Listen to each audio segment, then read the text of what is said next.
Hello again and welcome officially to the 2019 Hanover High School Commencement Ceremony. What a great day, full of celebration.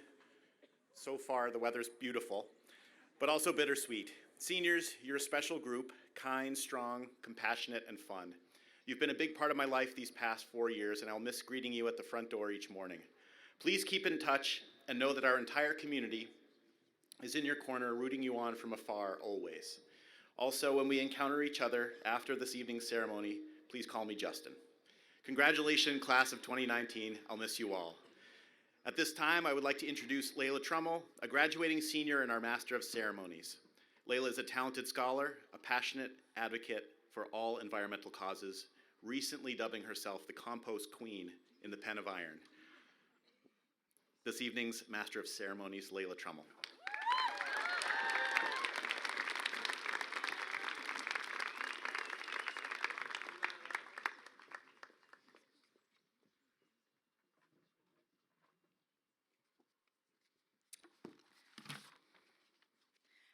Everyone, as Mr. Campbell said, my name is Leila Trummel, and I want to welcome all of the supportive, loving family members, friends, and mentors joining us this evening to honor the class of 2019.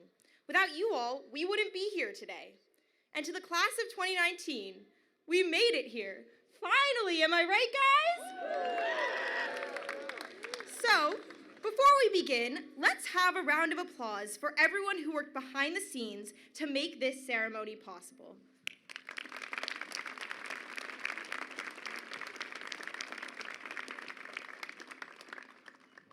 Now, please take a moment to silence your cell phones because for the next hour and a half, our attention will be on my fellow classmates who have worked tirelessly to get to this moment. So to kick off the ceremony this evening, I'm excited to introduce one of my best friends, Romaney. Romaney and I became friends over a mutual hatred of the killer stairs leading up to the math department.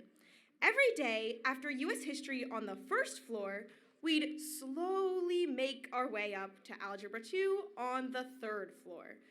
After the first flight of stairs, we'd both need a quick break, laughing about how out of shape we were. That's the thing about Romaney. She finds a way to connect with anyone about just about anything. If you had a bad day, she'll be there to tell a joke. If you need help, odds are she's struggling too. Or if something embarrassing happened to you, she can most definitely relate. Romaney is a passionate student that involves herself everywhere in the Hanover High School community, whether it be on council, in a play, or on the Hanover High School Class of 2019 Facebook page. She is a student leader across the board. So, without further ado, I'd like to introduce the wonderful, hilarious, mildly self-deprecating, in a good way of course, amazing girl who can rock Tevas, socks, and a fanny pack, Romaney Granizo-Mackenzie.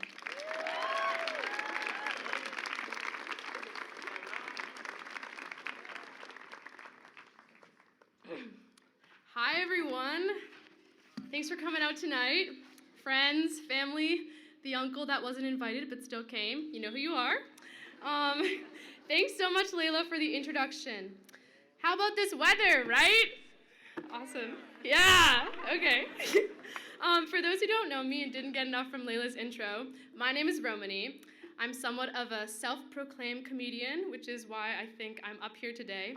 But I also have some serious and genuine messages to pass on tonight.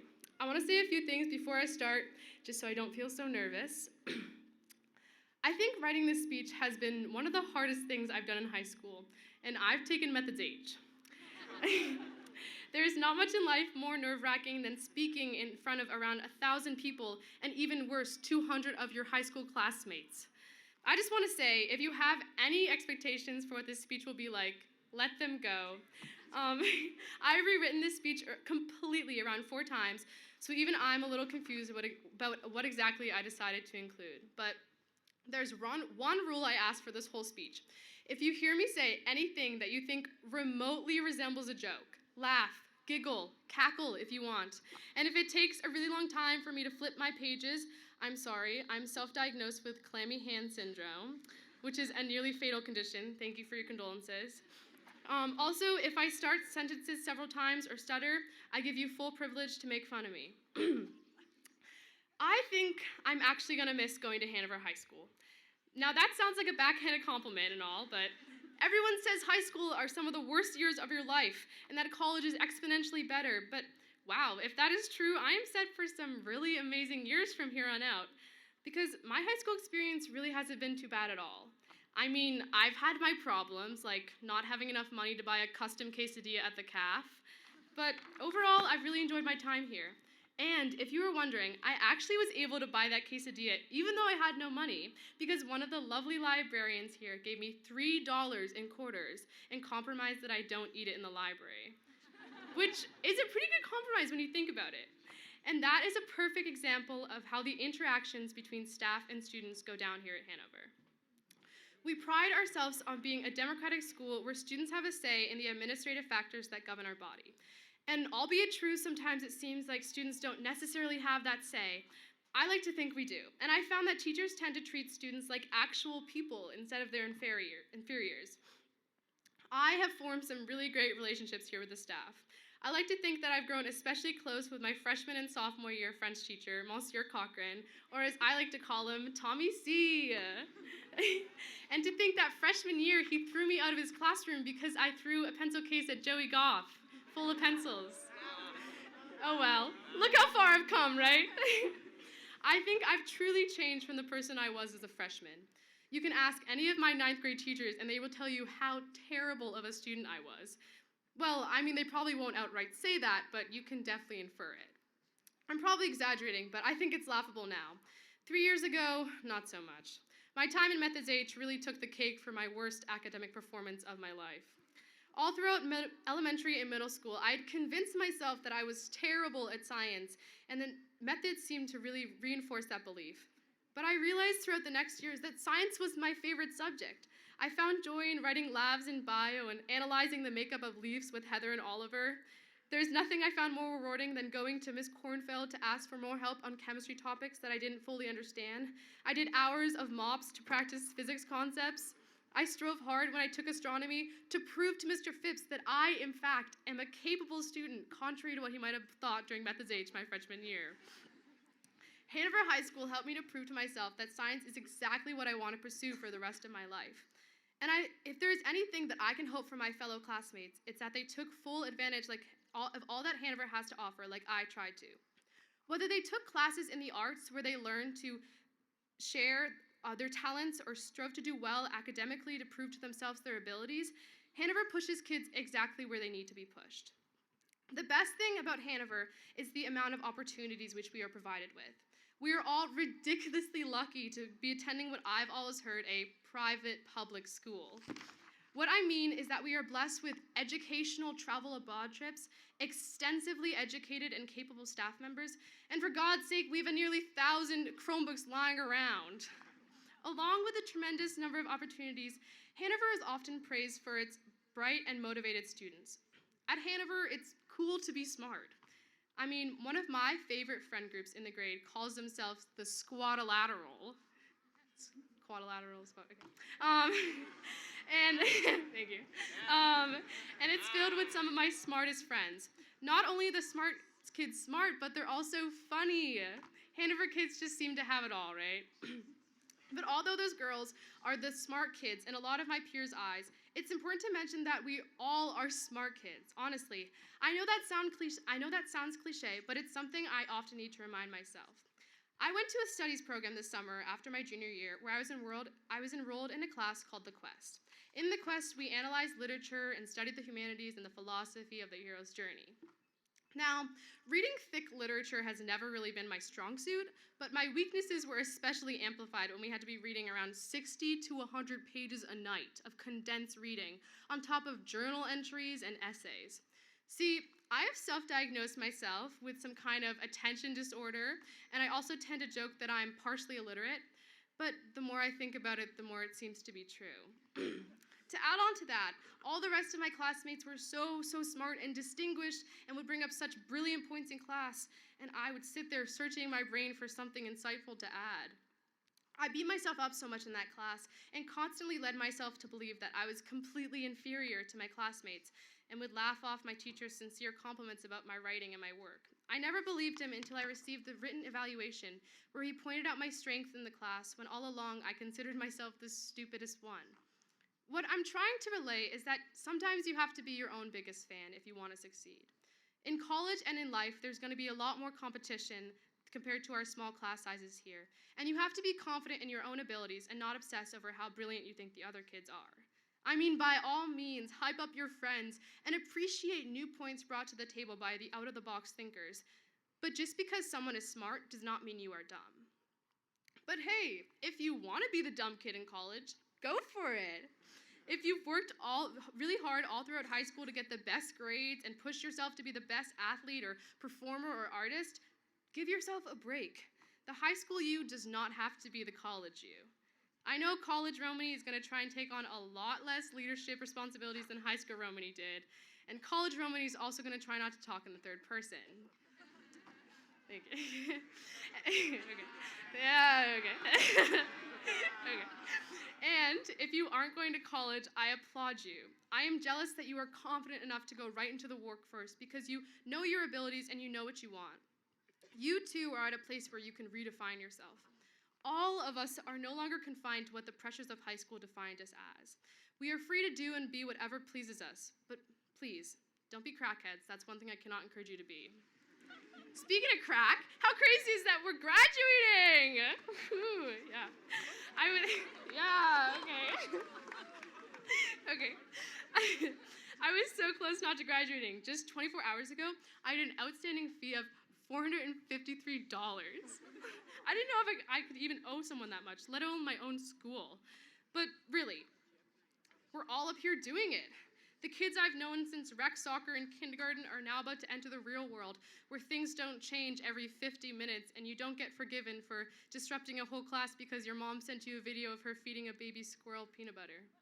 Not that that has ever happened to me, right? Okay, now I will deliver a script written by the Class of Zero organization in solidarity with students across the nation. Class of Zero is an organization which advocates for student action against climate change and gives a script which graduation speakers like myself can incorporate into their speech.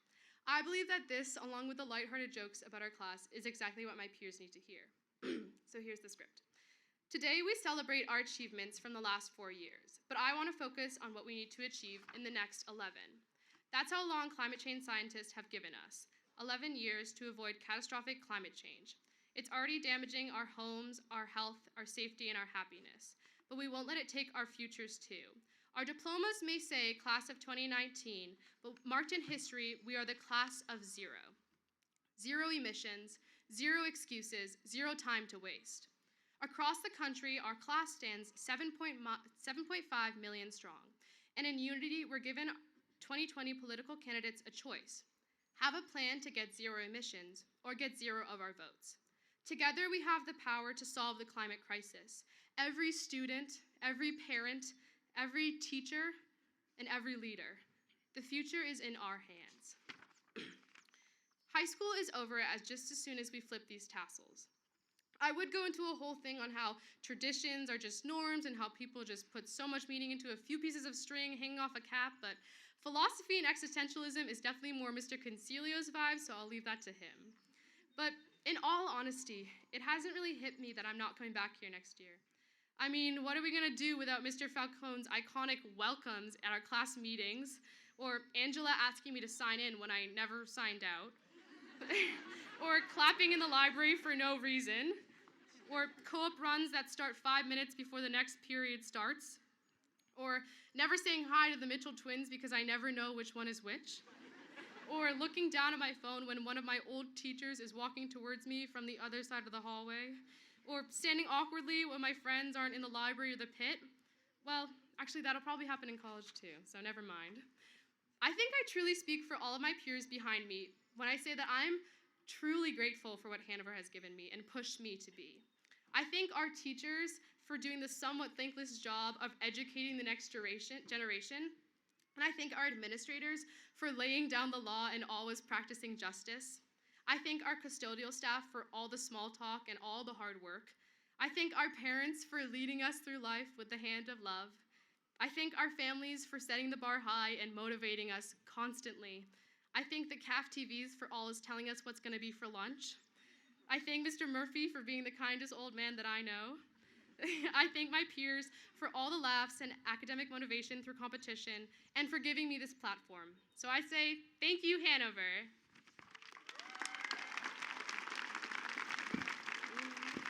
Oh, no. Okay.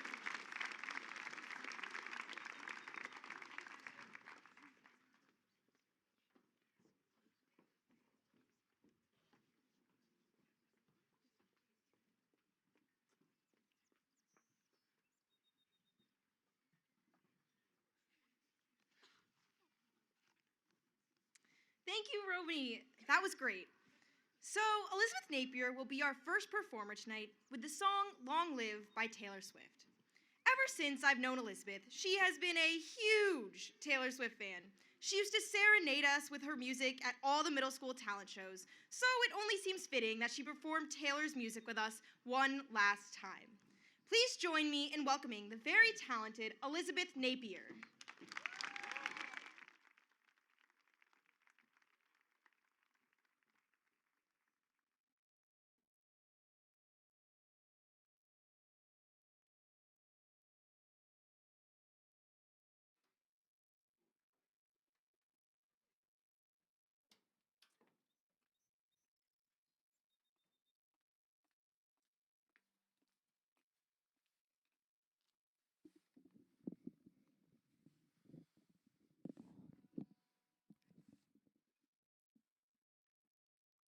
Before I start, I'd like you all to know that this pick once belonged to Mr. Golub, so thank you.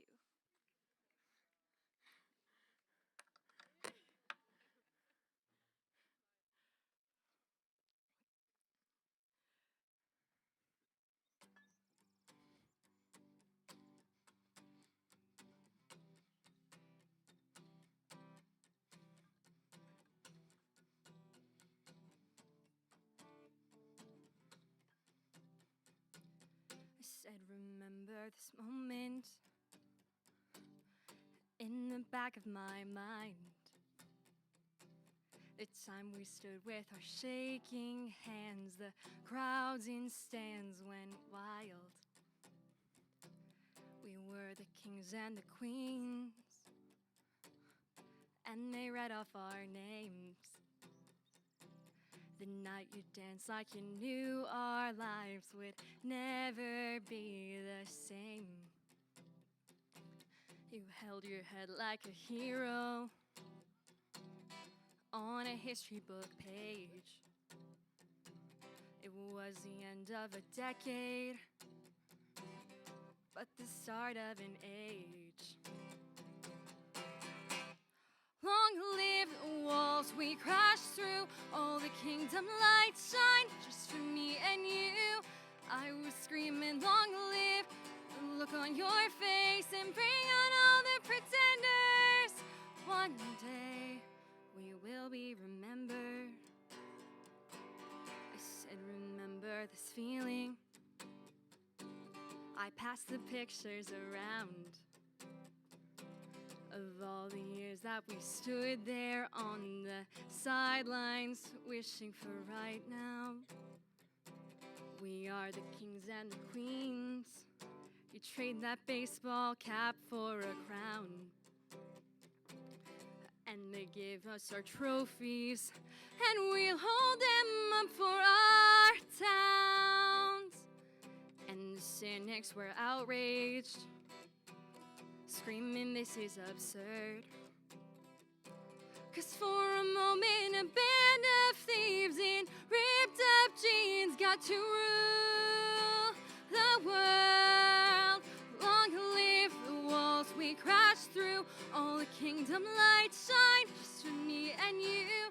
I was screaming, long live the magic we made, and bring on all the pretenders. I'm not afraid. Long live all the mountains we moved. I had the time of my life fighting dragons with you. I was screaming, long live the look on your face, and bring on all the pretenders. One day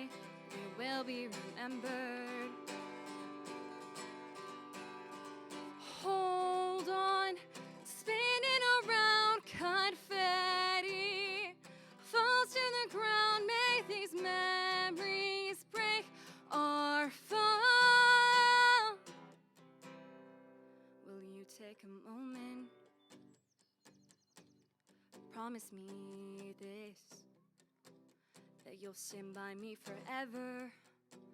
But if God forbid fate should step in and force us into a goodbye, if you have children someday, when they point to the pictures, please tell them my name. Tell them how the crowds went wild. Tell them how I hope they shine. Long live the walls we crashed through. I had the time of my life with you. Long, long live the walls we crashed through. All the kingdom lights shine just for me and you. I was screaming, long live the magic we made, and bring on all the pretenders. I'm not afraid. Long live all the mountains we moved. I had the time of my life fighting dragons with you. And long, long live the look on your face, and bring on all the pretenders. One day we will be remembered.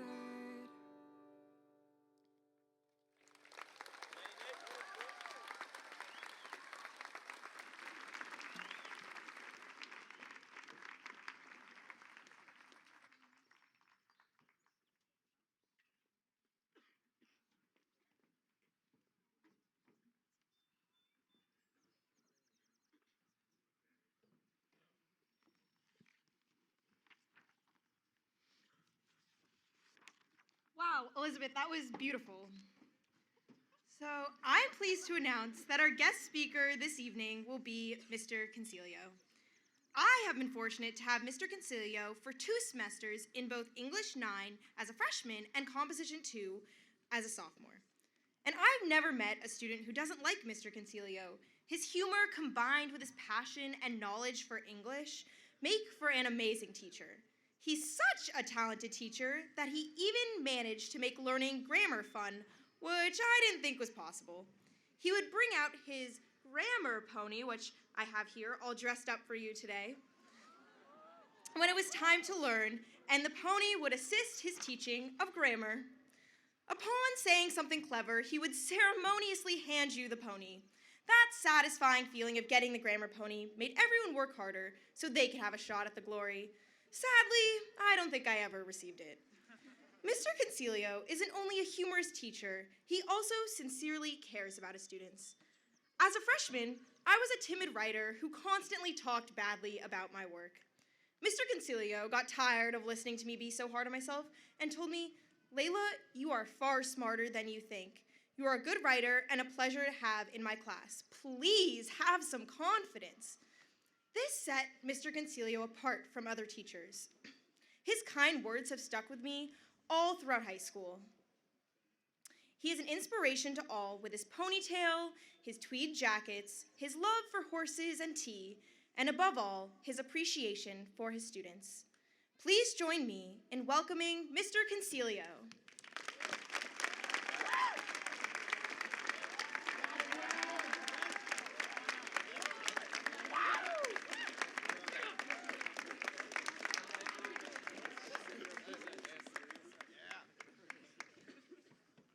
Hi. Well, here we are. I'm giving a graduation address to 170 students behind me, which feels weird. You know, it's a funny thing. A few weeks ago, Kathy Nibley sent me an email asking me to swing by the principal's office when I had a minute. Now, you might not know this because many of you still regard teachers as two-dimensional machine persons that fall somewhere on the spectrum between tragically naive and malevolently life-destroying. But when we get summoned to the principal's office, we go through roughly the same series of possibilities that you do. Have I done something wrong? Has somebody else accused me of doing something wrong? Is it possible that all of this is a mistake? So I was relieved when Mr. Campbell told me that the reason for his summons was that I had been nominated to be the graduation speaker. He said that among the other nominees were not only faculty members, but also community members with impressive resumes, including one of the deans over at Dartmouth. That's great, I thought. As an untenured teacher, my nomination establishes me to the administration as someone probably worth keeping around, while the superior resumes of those local luminaries guarantee that I won't actually have to come up with anything to say. And yet here we are. You could have had an Ivy League college dean, and instead you elected me, a middle-aged man with a stick horse and decided opinions about The Great Gatsby. I can think of 3 explanations for this. The first is that, according to my colleagues in the science department, the portion of the human brain responsible for important decision-making doesn't actually finish developing until you're 25, and so I'm a victim of your cognitive unreadiness. The second is that the system is corrupt. I was not elected by popular vote at all, and Mr. Campbell has selected me as some sort of petty vengeance for an imagined slight. You know. The third is that I have a horse on a stick, which leads to the inevitable conclusion that democracy is hopelessly flawed. Whichever of these is the case, I would like to commend those of you who voted for the dean. You're going to go far in this world. So here we are, high school graduation, a moment that you have all been prepared for by popular culture and stories handed down from older generations of students. According to tradition, I'm supposed to give you some kind of advice about your futures. Now, there are a number of things that I'm pretty qualified to talk to 14 to 18-year-olds about. These include 19th century British poetry, how to make a decent cup of tea, and what to do if you are ever summoned to the principal's office and you are not entirely sure why. Things I am probably not qualified to talk about include edgy new Instagram filters, your investment portfolios, and what to do with the rest of your lives. So in an effort to prepare for this moment, I've tried to approach the problem from a student-centered perspective. I tried to imagine what you would do faced with an enormous task that you are not adequately prepared to tackle. And so I waited until the night before I had to make this speech, and I Googled graduation speech to try to get a few ideas. I know what I'm doing. Here's what I learned. Apparently, you need to commit to the journey, not the outcome. And you must have the courage to follow your inner voice. Also, when one door closes, another one opens. Now, I imagine that there are probably people who could make these aphorisms compelling anchors for riveting graduation speeches, but I am definitely not that person. I find it way too easy to think of examples in my own life where it was really important to ignore my inner voice, or when the only reason that a particular journey was worth enduring was the outcome. So, instead of going with what I learned online, I'm going to fall back on something that I'm actually qualified to talk about, which is stories. Israeli historian Yuval Noah Harari has suggested that the ability to create and believe in stories has been the single most important factor in the rise of human beings as a species.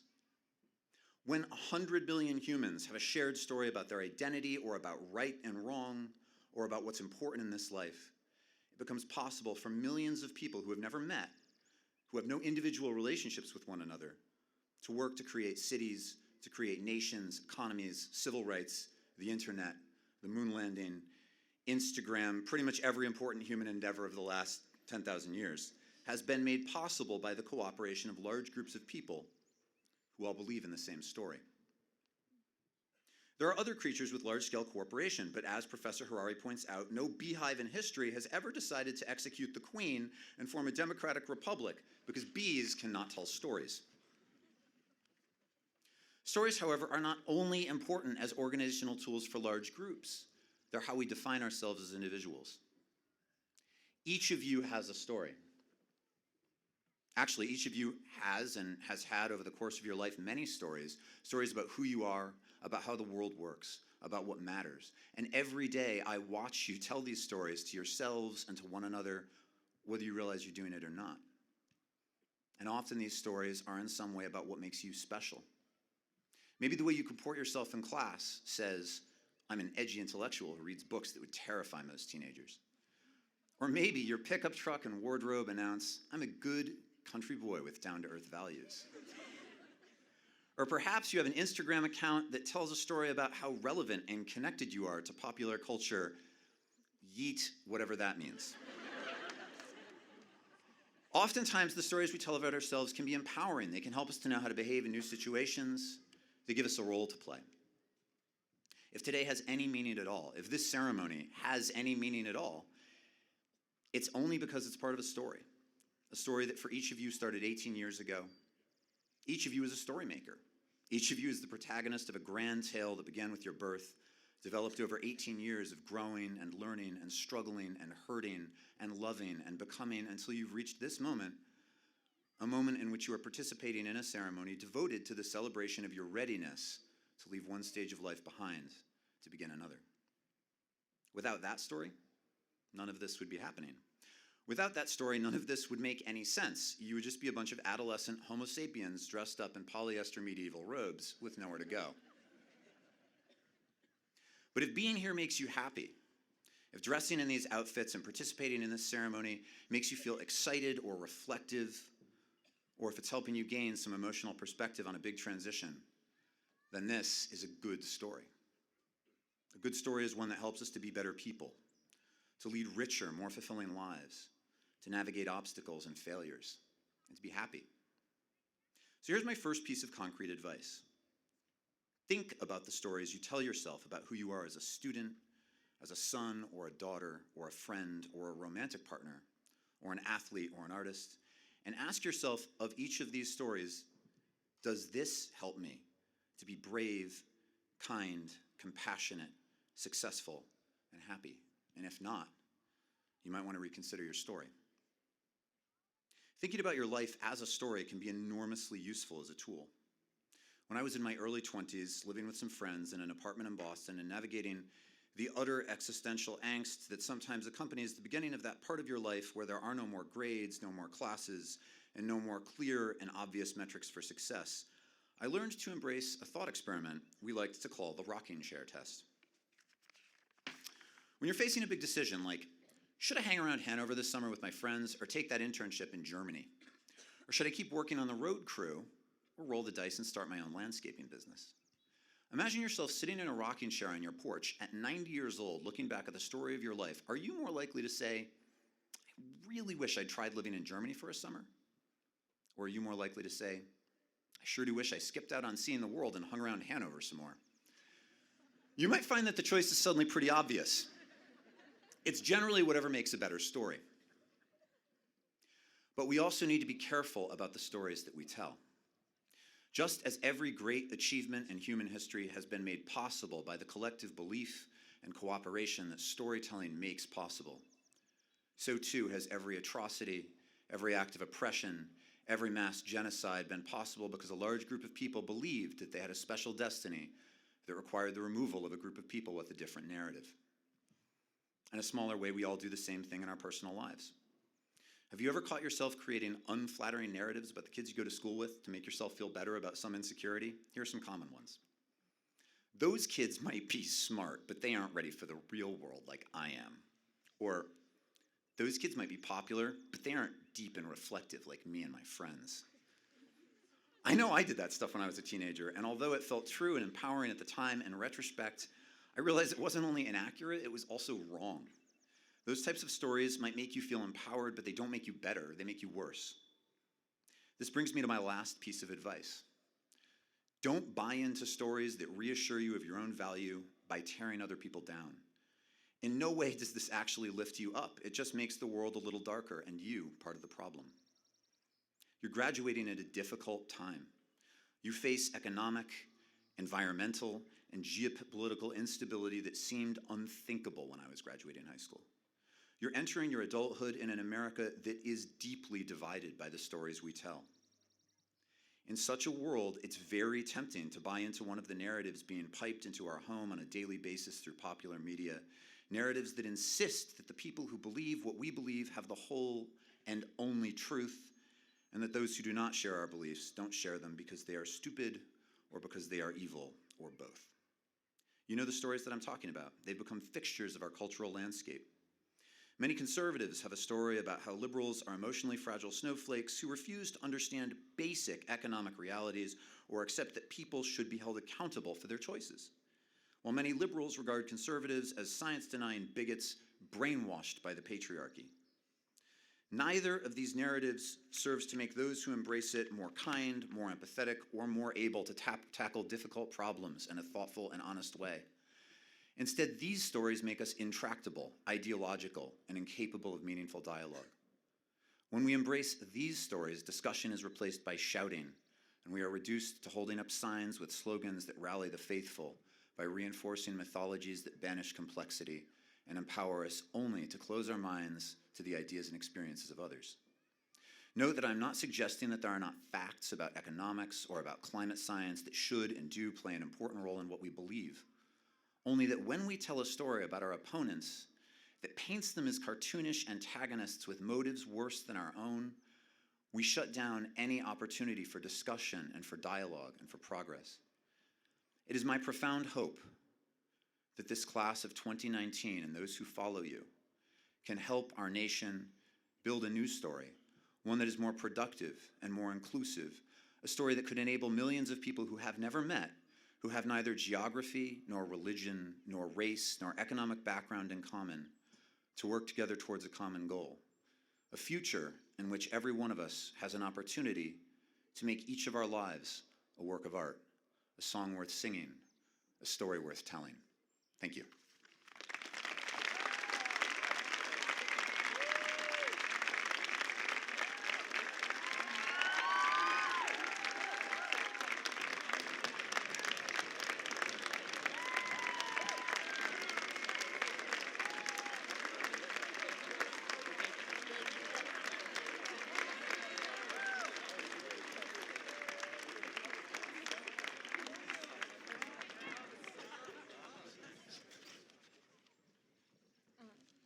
Thank you, Mr. Concilio. Your words are very wise. Okay. So our next performers are Romaney, Granizo-Mackenzie, Ellie Hackett, and Molly Ryan O'Flaherty. All three of these girls are amazingly talented singers who are greatly involved in the Hanover High School music department. They will be singing Rivers and Roads by the Head and the Heart. So please welcome the lovely Molly, Ellie, and Romaney.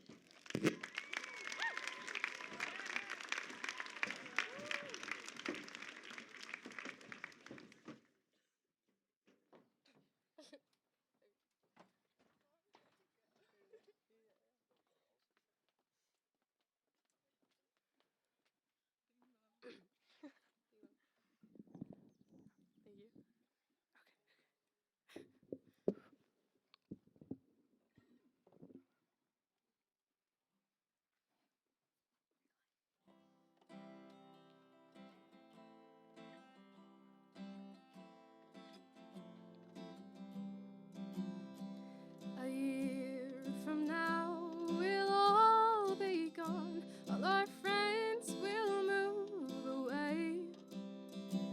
They're going to better places, but our friends will be gone away. Nothing is as it has been, and I miss your face like hell. But I guess it's just as well. But I miss your face like hell. Oh, oh, oh, oh,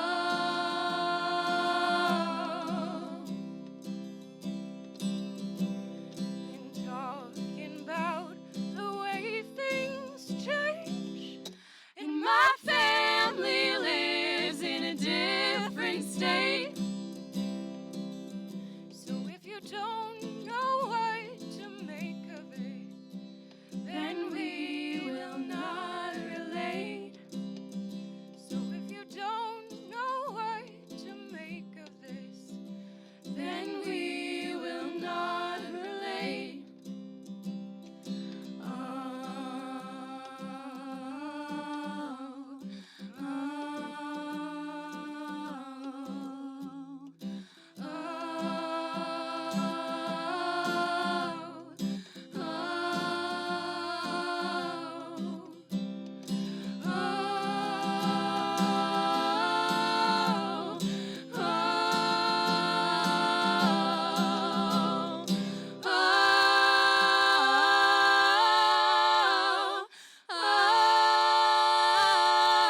That one was a real tearjerker.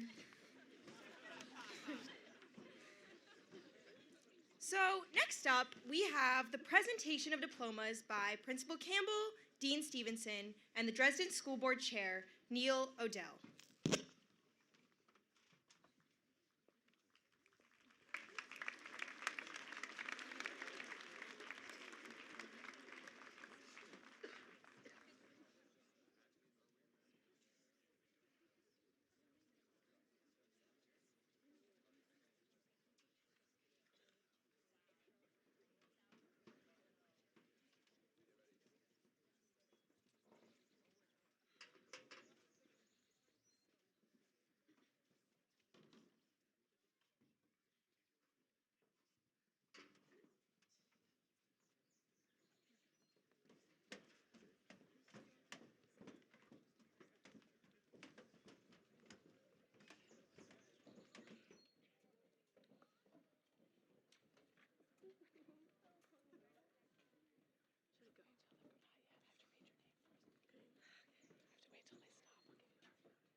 Cameron Ruth Parker Shapolsky.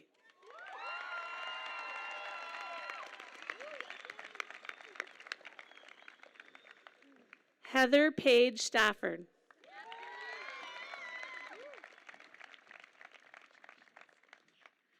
Margaret Patricia Lee.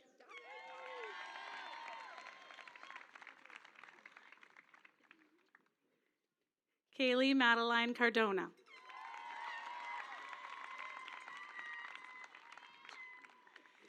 Clara Beverly Boland.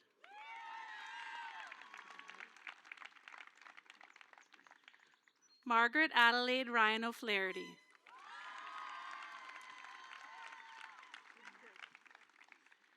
Grace Bruner Dirksen.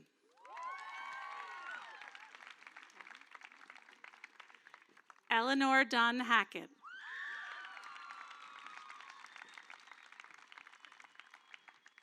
Emily Lucille Hackett.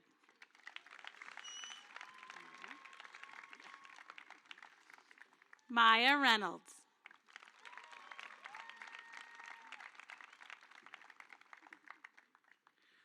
Courtney Marion Talley.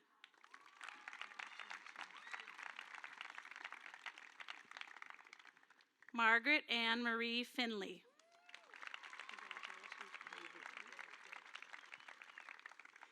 Davion Cortez Martin.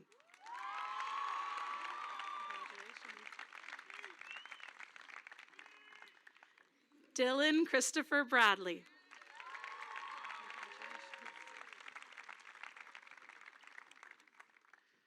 Elizabeth Bailey Napier.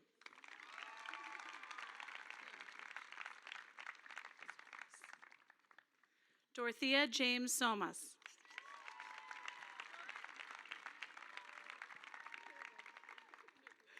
Elaine Marie Taylor.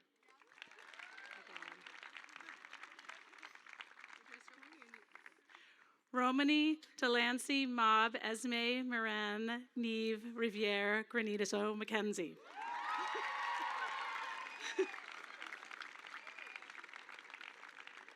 Leila Miriam Trummel.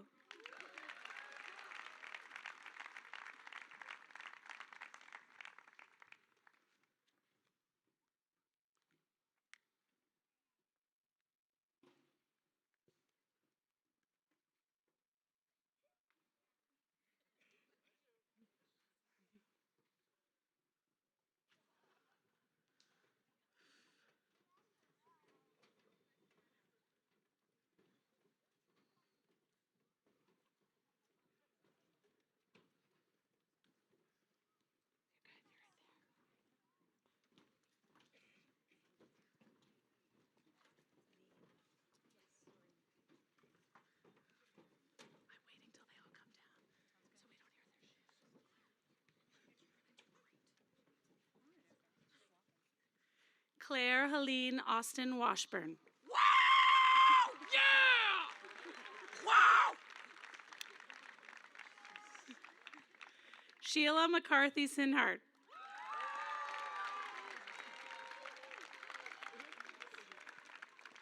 Abigail Catherine Firer.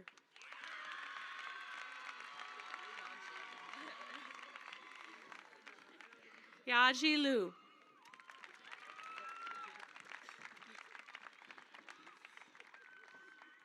Emma Pascal Teisinger.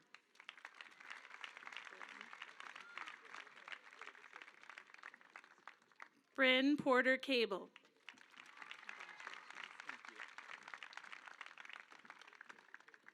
Mason G. Winter.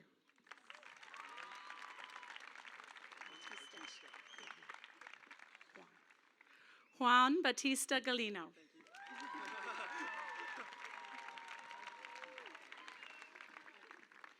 Gary Lee.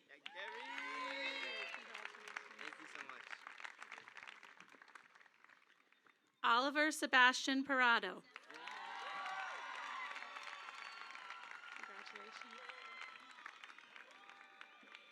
Aiden Catherine Francis Stone.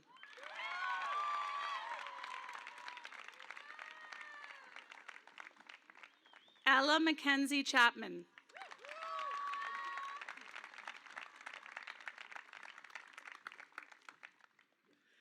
Julia Gabrielle Golder.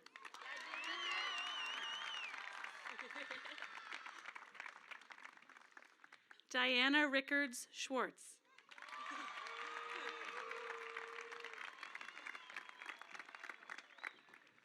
Lois Rickards Schwartz.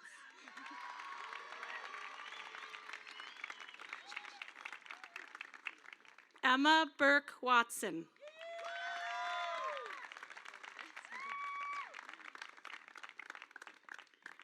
Cade Morgan Salzano.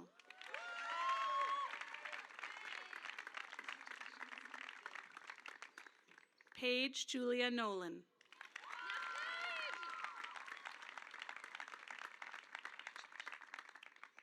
Natalie Seaton Gold.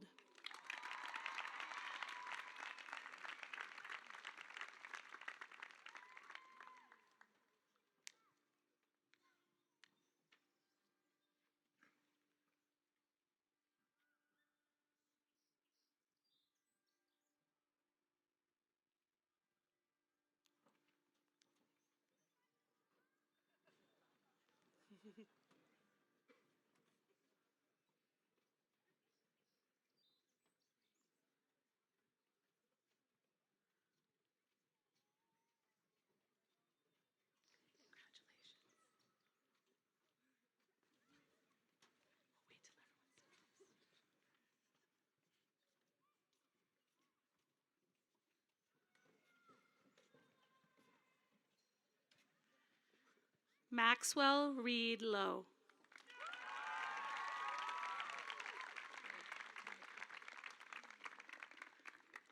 Emily Brago.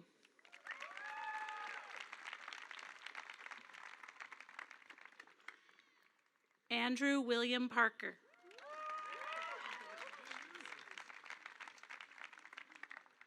Maxwell Phineas Lutz.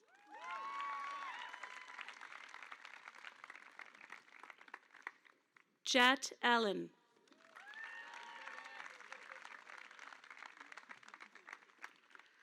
Prosper Velasquez.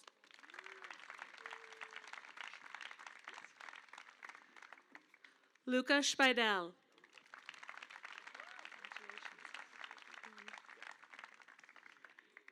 Aiden Kuhnhart Bigelow.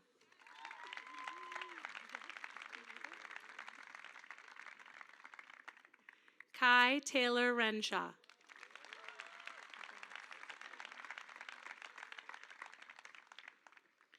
Benjamin Adam Hoffer.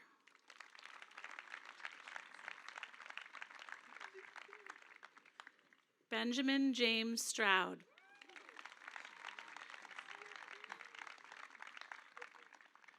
Jeffrey Emmanuel Holt.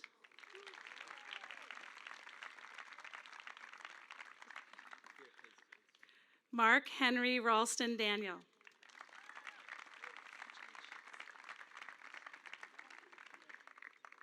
Aiden McGregor Marshall.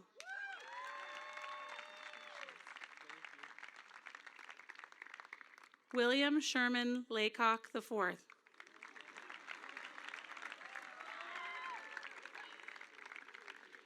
Eamon Larimore Warden.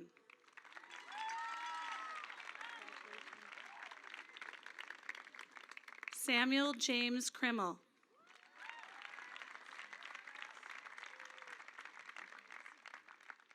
Alexander Andreas Purcell.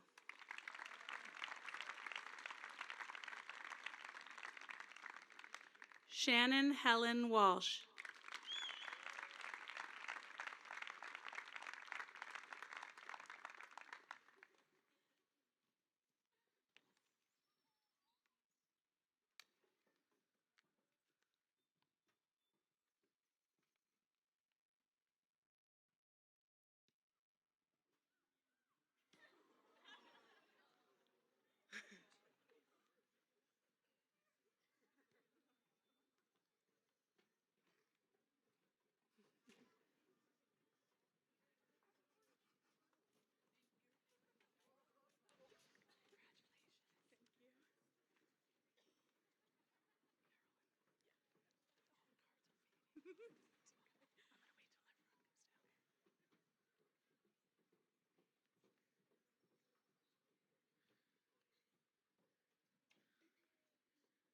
Bridget Carolyn Van Gemeren.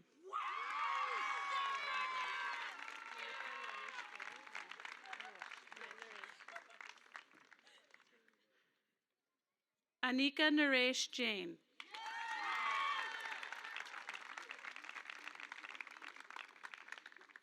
Kennedy Alexandra Lang.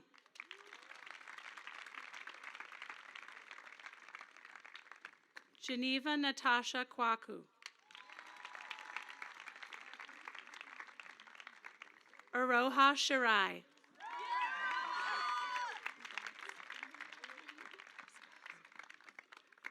Maya Rebecca Hepzibah Lynn.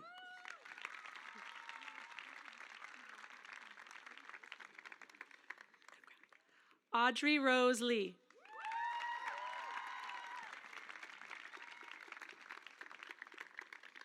Alice Ann Frederick.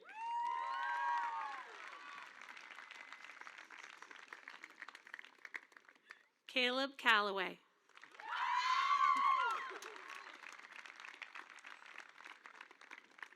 Phoebe Altman.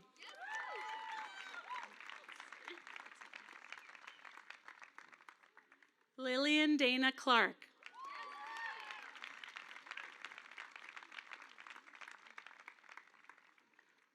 Rosa Simone McCann.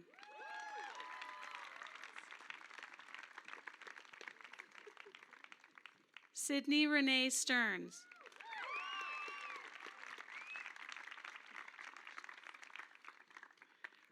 Rebecca Shipley Wilson.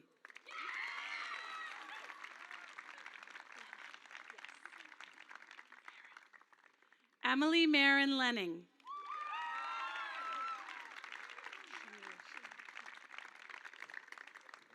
Rose Shingy Donaldson.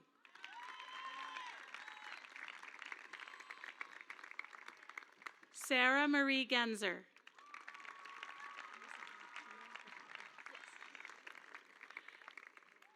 Dina Hertog-Raz.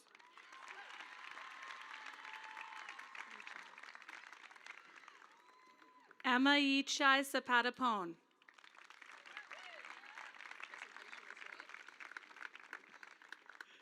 Daria Grace Gunderman.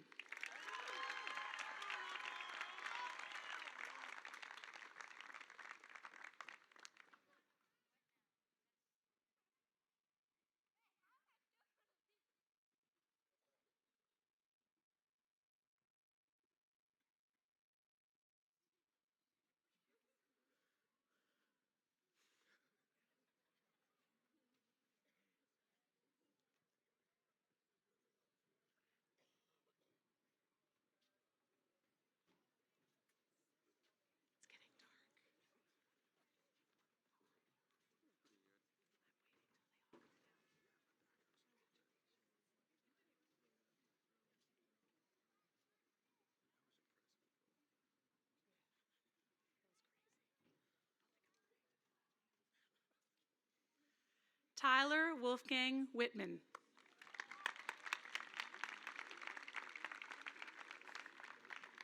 Cassandra Mary Nichols.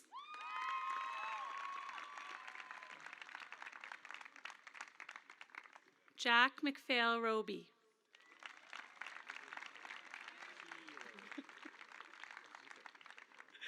Keeler Kaplan James.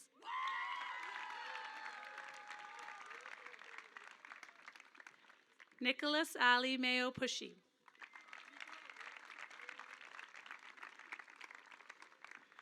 Elijah Joel Putnam.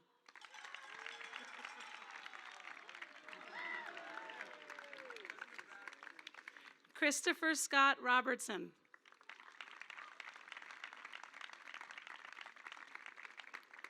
Neil Anthony Castaldo.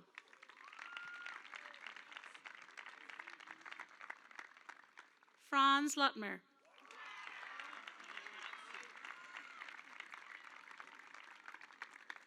Joshua Roger Chu.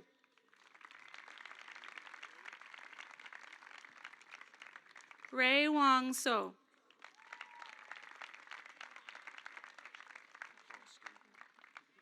Benjamin Parker Hoshkin.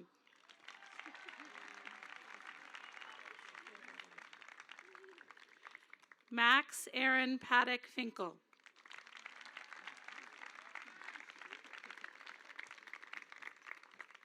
Colby Aaron Marsh.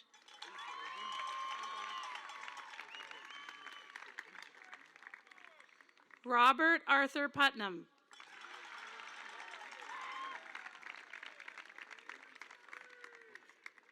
Morgan Gardner.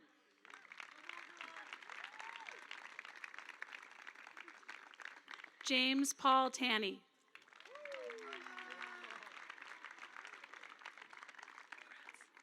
Joey Goff.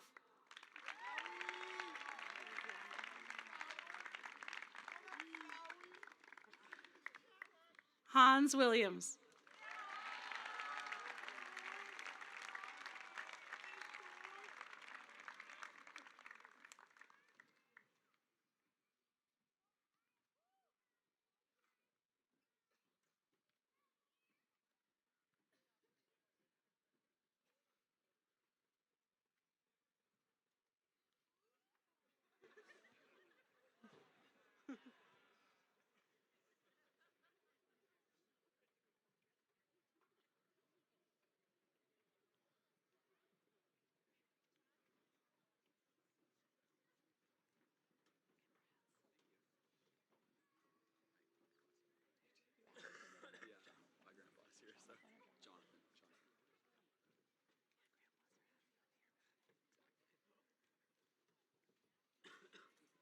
Samuel Jonathan Seelig.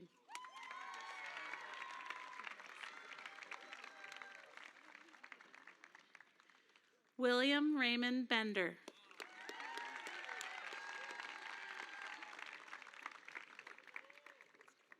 Wright Calhoun Frost.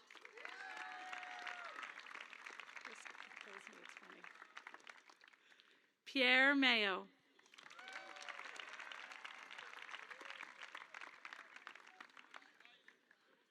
John Middlebrook Lynch.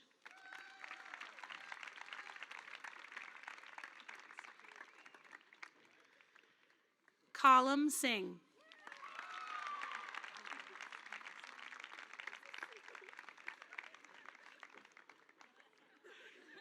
Aiden Rowley.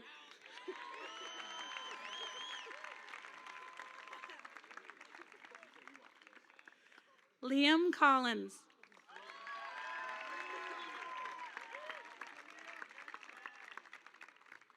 Isabella Collins.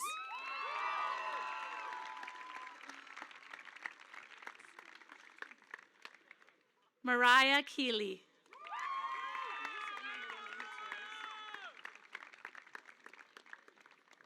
Margot Rose Davis.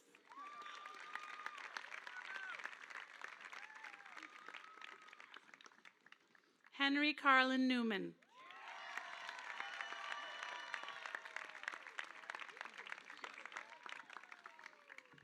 Nicholas John Starasta.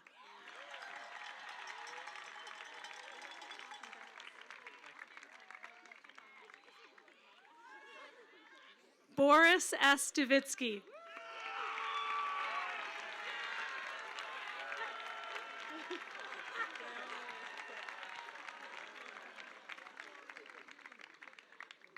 Hope Lacey Johnson Norman.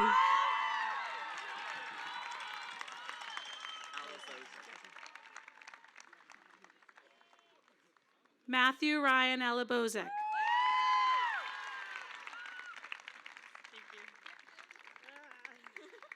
Ellie Barker.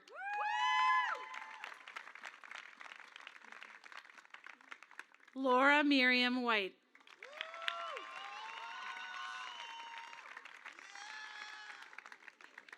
Haley Ann Willens.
Thomas Stephen Madden.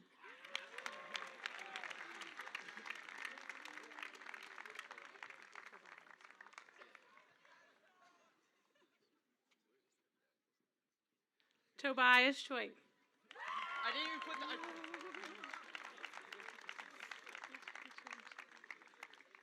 Spencer Brown.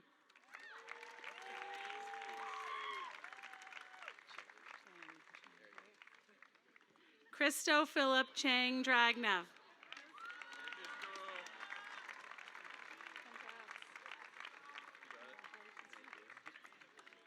Matthew Isaiah Hink.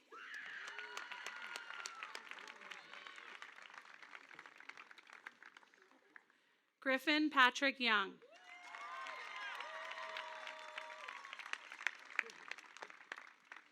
Peter Timothy Lukovitz.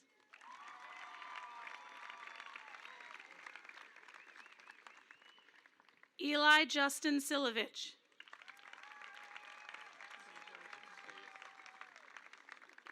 Keegan Dunn Silovich.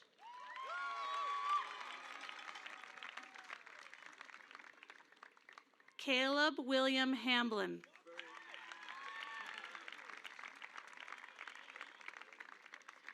Kyle Christopher Razi.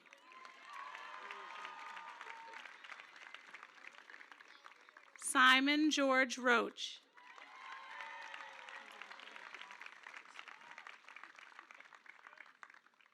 Mason Stewart Mallet.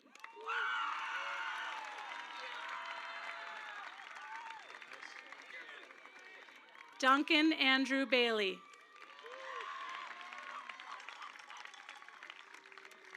Eric Hansen.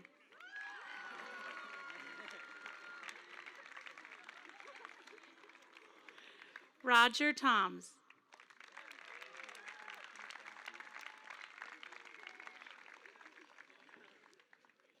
Brian Turkington.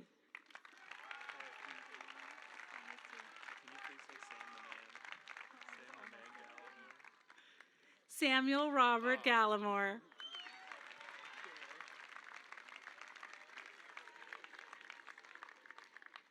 Andrew Turner Reitmeyer.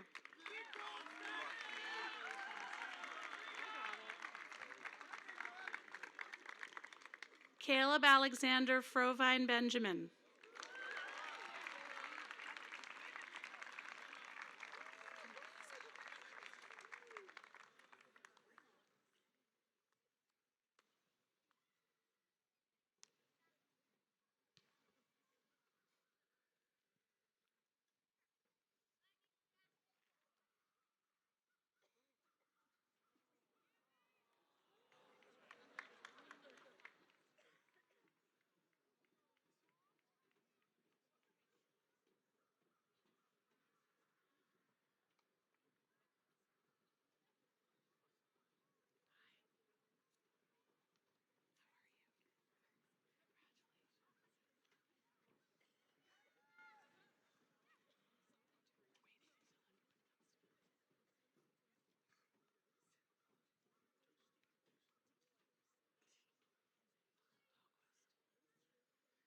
Mia Gilardi Dahlquist.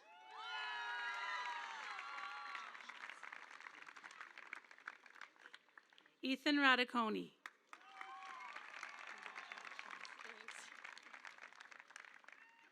Christiana Marie Zamora.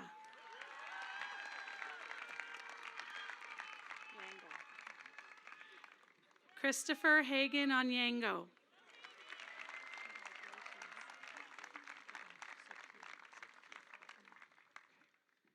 Vathanak Sophia Prack.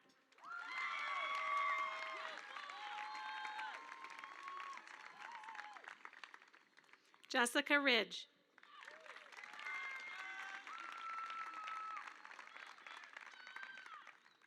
Leora Tamar Siegel.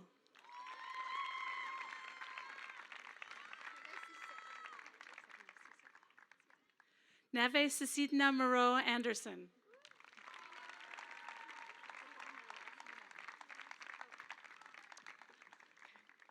Kenzie Caulfield.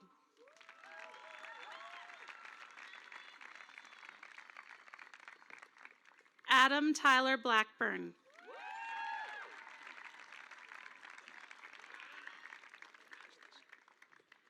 Elizabeth Freeman Rohde.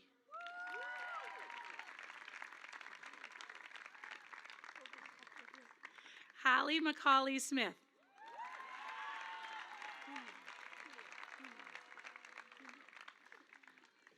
Natalie Grace Sunyo Thompson.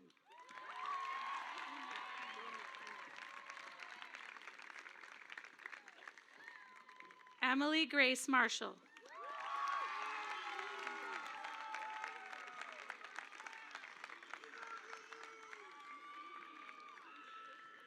Charlotte Phillips Bedford.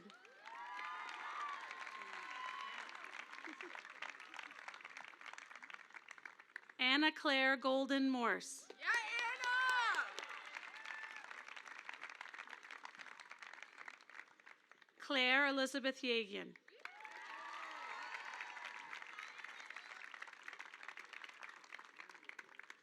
Lauren Elizabeth Gamery.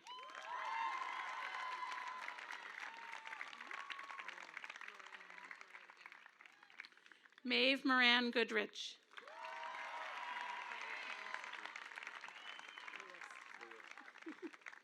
Charles Lewis Plotner.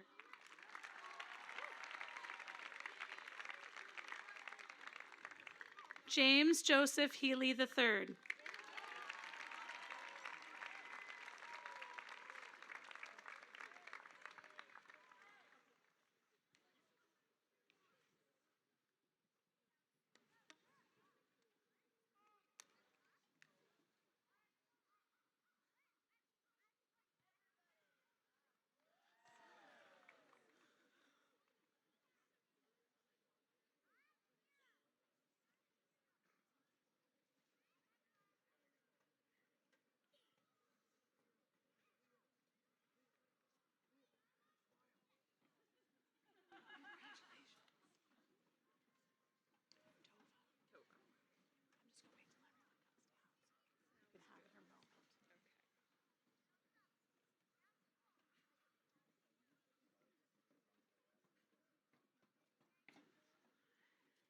Leah Tova Adams Blackmore.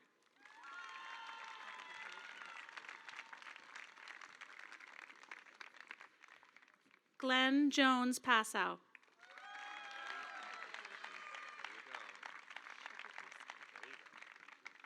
Liam Thomas Sheprikowski.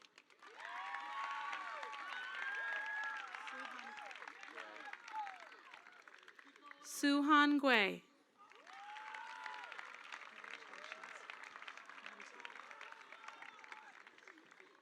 Andrew Quanti Coates.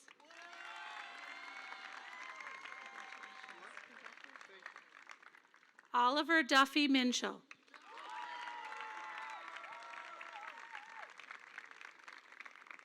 Quinn Renshaw.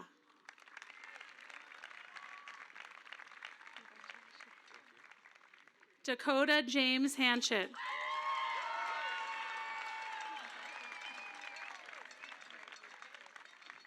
Hazel Rose Garrity Hanchett.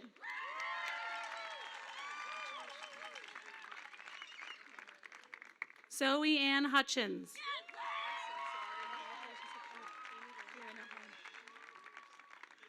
Amy Volman.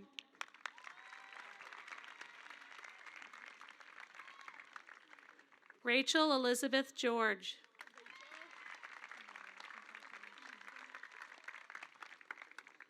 Amelia J. McNamara.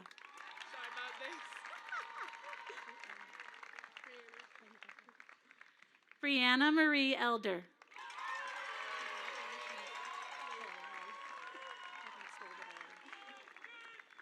Sarah Emily Klaber.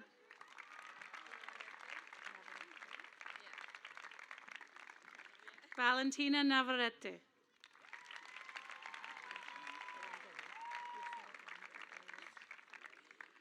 Greta Bollinger.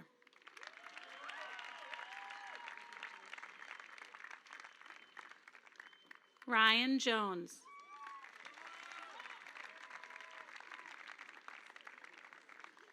Matthew Thomas Fenner.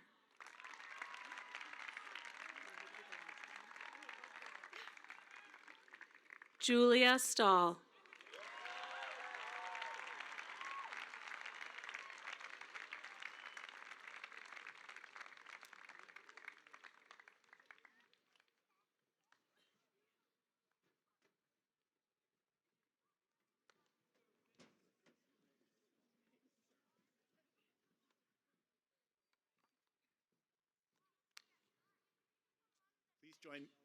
Please join me in giving the graduates one more round of applause. And graduates, you may turn your tassels.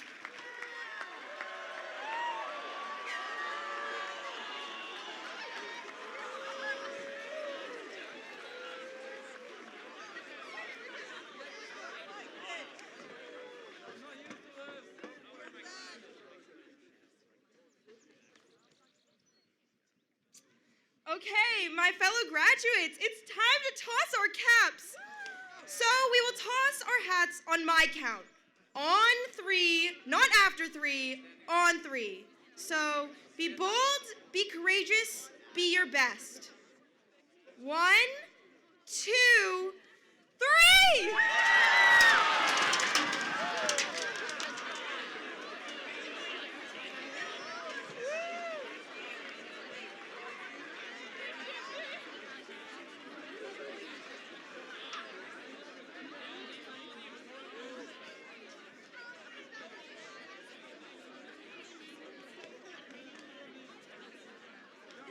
Okay. We are fortunate to have another musical performance for you this evening. Our final performers are Margaret Finley, Davion Martin, and Joseph Goff. All 3 of these students are exceptional musicians. Accompanied by Joey on the piano, Maggie and Dee will be singing a graduation medley by Anthem Lights. Let's welcome Maggie, Dee, and Joey to the stage.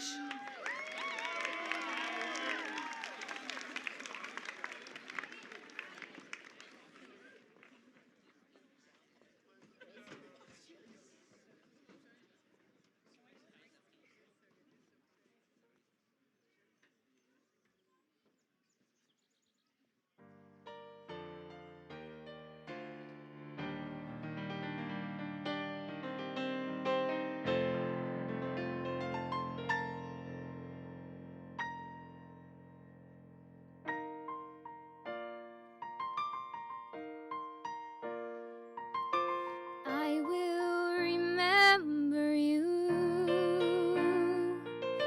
Will you remember me? It's been a long day without you, my friend, and I'll tell you all about it when I see you again.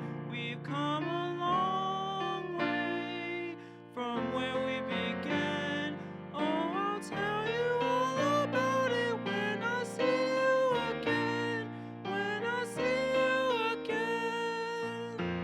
Another turning point, a fork in the road. Time grabs you by the wrist, directs you where to go. So make the best of this test and don't ask why. It's It's not a question, but a lesson learned in time.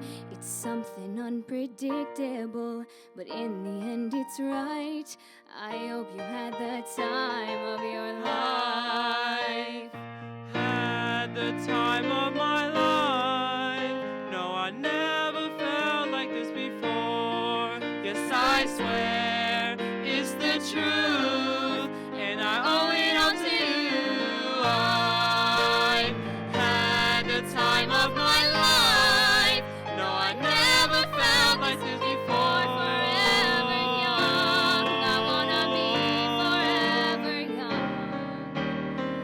Do you really wanna live forever, forever and ever? I will remember you. Forever young. Will you remember me when I see you again? When I see you again. And I've had the time of my life. I hope you had the time of your life.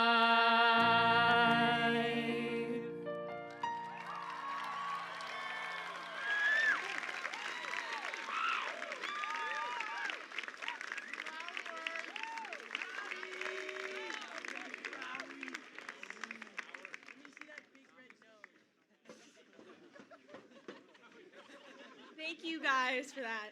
So, finally, to close our ceremony tonight, Dylan Bradley will be sharing his words of wisdom. I can't think of anyone better to reflect the final thoughts of our class than Dylan. As one of the most invested Hanover High School students, Dylan knows both our class and the Hanover High School community deeply. I mean, whenever I walk down the hallway with Dylan, I can never have a full conversation with him. Not because he's bad at small talk or anything, but because Dylan knows almost every student in this school and can't help but greet everyone he sees. I think this shows something about Dylan's warm, outgoing personality. What everyone in our class will remember about Dylan is that he's always willing to help whenever we need it, and he does it with a smile every time.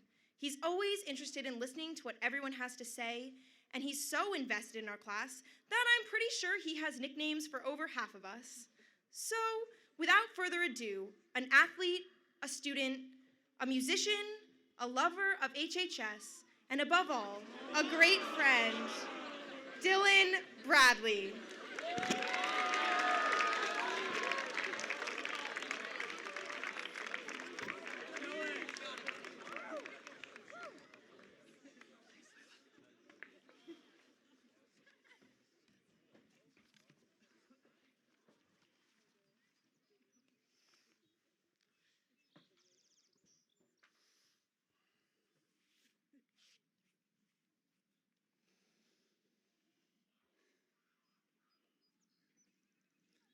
Half a score, and 7 years ago. Oh yeah. Our parents brought each of us forth in this great country, or in some other great country, conceived in liberty and dedicated to the proposition that every person who's privileged to have a loving family, a close-knit, safe community, and a nurturing education has hope for a bright and prosperous future. Now, we are engaged in a civil crisis, testing whether our republic, or any republic, so conceived and so dedicated, can rise above divisiveness, achieve unity, and address the pressing issues that threaten to destroy it. We meet today on our battlefield, the turf, where many of us practiced and competed in the Marauder jersey. We have come to dedicate ourselves to recollection on this field so that the memories we share may live forever and fuel our future journeys. It is altogether fitting and proper that we should do so. But in a larger sense, we cannot fully appreciate, we cannot consecrate, we cannot honor those who have made our success possible upon this ground. Our parents, grandparents, teachers, coaches, mentors, community members, and others who struggled here for us have given more for our benefit than we will ever realize or be able to repay. We now embark on a new chapter of life. And though we will little note nor long remember what we say here, we can never forget those who equipped us to step out into this great future. It is now incumbent upon us, the Hanover High School class of 2019, to submit ourselves to the battle for protecting our great republic. The people of our lives have thus far so nobly advanced our knowledge, preparation, and will. Now, the responsibility is ours. A great task requiring the utmost sacrifice and persistence remains before us. That from the people we so dearly thank today, we may take increased devotion to solving the problems that plague our republic. That we here highly resolve that the work of our mentors was not in vain. That this nation, under God, shall have a new birth of freedom. And that government of the people, by the people, for the people, shall not perish from the earth.